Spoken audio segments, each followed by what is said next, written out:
예, 존경하는 국민 여러분, 존경하는 전재수 전원희 간사님, 선배 동료 의원 여러분, 충남 논산 계령 금산 출신 김종민 의원입니다. 먼저 지난 30년 대한민국의 성적표를 한번 보겠습니다. 우선 경제 지표입니다. 세계 경제 규모 순위는 1987년 18위에서 2021년 10위로 올라섰습니다.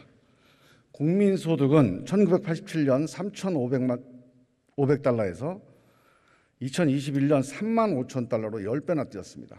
경제는 분명히 발전했습니다. 정치의 역할은 이런 경제의 성과를 민생으로, 국민 삶의 질 향상으로 얼마나 잘 연결시키느냐 하는 것입니다.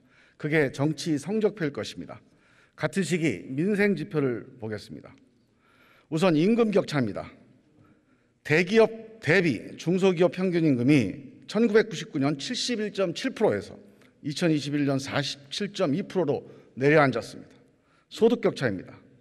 하위 1분위와 상위 5분위 간의 소득 격차가 1990년 3.7배에서 2021년 6배로 더 커졌습니다. 집값입니다. 소득 대비 주택가격이 2003년 4.19배에서 2021년 7.05배로 늘어나 집 사기가 더 어려워졌습니다. 비수도권 인구 비중입니다.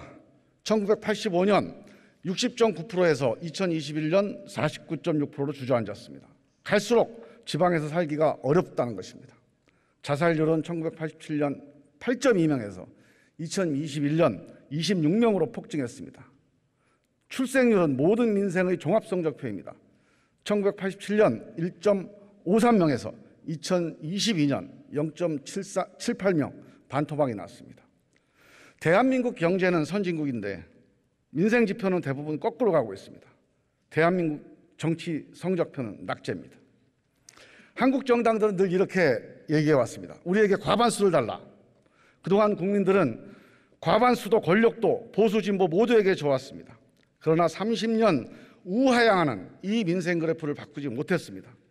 지금 한국 정치에는 총선 승리, 과반수가 필요한 게 아닙니다. 단독 과반수 환상에서 벗어나야 합니다. 단독 과반수는 지지율에 비해 초과 의석입니다. 지지율 40%로 의석 과반수를 180석 60%까지 차지할 수 있습니다. 그래서 착시를 일으킵니다. 독주를 하게 됩니다.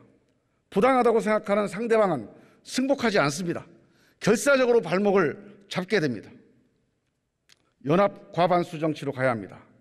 연대 연합 협력 정치로 가야 합니다. 여러 세력이 연합 연대해서 과반수를 만들어야 지지율도 과반수를 이어갈 수 있습니다. 내 마음대로 못한다. 소수당 눈치를 봐야 한다. 불편하다고 합니다. 그래서 좋은 겁니다. 오만과 독주에 빠지지 않게 만듭니다. 대화하고 타협해서 더 좋은 결정을 만들어냅니다.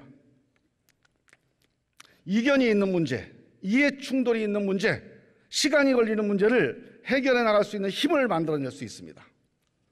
선거제 쟁점은 간단합니다.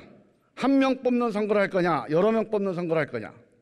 한 명 뽑는 선거를 하면 주력 정당 양당이 서로 번갈아가면서 단독 과반수 정치를 하게 되고, 여러 명 뽑는 선거를 하면 다양한 정당이 나와서 연합 과반수 정치로 갑니다.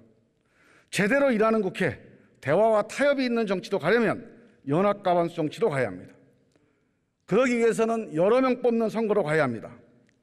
제도에 대한 논쟁이 있습니다. 이론을 떠나 한 가지 표만 보겠습니다.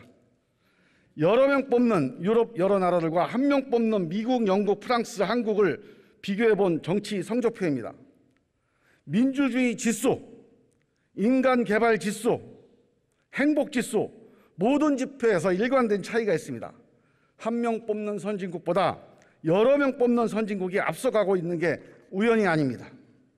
우리도 선진 유럽 나라들처럼 여러 명 뽑는 제도로 가는 게 좋습니다. 그게 사회 발전 단계에 맞습니다. 한 번에 가는 게 어려울 수도 있습니다. 그렇다면 부분적으로라도 단계적으로라도 갑시다. 우선 서울과 6대 광역시만이라도 대선거구로 해보자고 제안합니다. 중대선거구제로 부르든 비례식 대선거구제로 부르든 차이는 없습니다. 대도시야말로 대선거구가 필요한 지역입니다. 서울과 광역시처럼 도시화되고 인구가 밀집된 지역에서 소선거구를 한다는 건 솔직히 민망한 일입니다.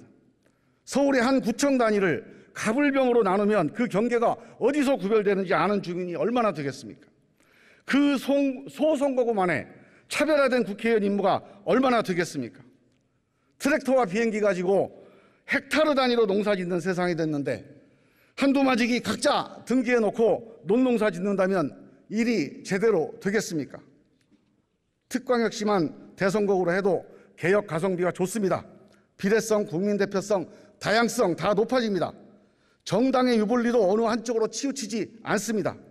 민주당이 우세한 서울과 호남 선거구가 46개 정도입니다. 국민의힘이 우세한 서울과 영남 선거구가 46개 정도 됩니다. 절묘한 균형입니다. 문제는 영남, 호남의 소선거구에 출마한 수많은 허대만 후보들입니다.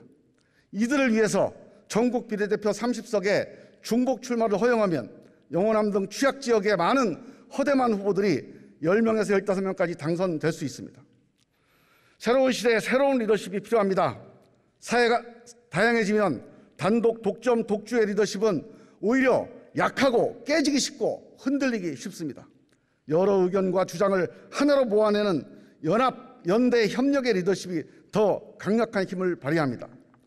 선진 정치의 역사를 보더라도 위기 극복, 국가 도약의 위대한 업적은 늘 단독, 독점, 독임 정치가 아니라 연대, 연합, 협력 정치가 만들어냈습니다. 남북전쟁의 위기를 극복한 링컨, 경제분열의 위기를 극복한 루즈벨트, 라인강의 기적 아데나워, 동방정책 필리 브란트, 노동개혁 슈레더와 메르켈, 사회적 대타협으로 노사대결, 좌우대결을 극복한 네덜란드, 스웨덴, 핀란드 모두 단독 과반수가 아니라 연합 과반수의 힘이었습니다. 대화와 타협의 정치, 연합 여러 명 뽑는 선거제. 발언 시간이 초과되어 마이크가 꺼진 상태입니다. 필요한 처방입니다. 앞으로 여야의 최종 협상 과정에서 심사숙고해 주시기를 간곡히 부탁드립니다. 경청해 주셔서 감사합니다.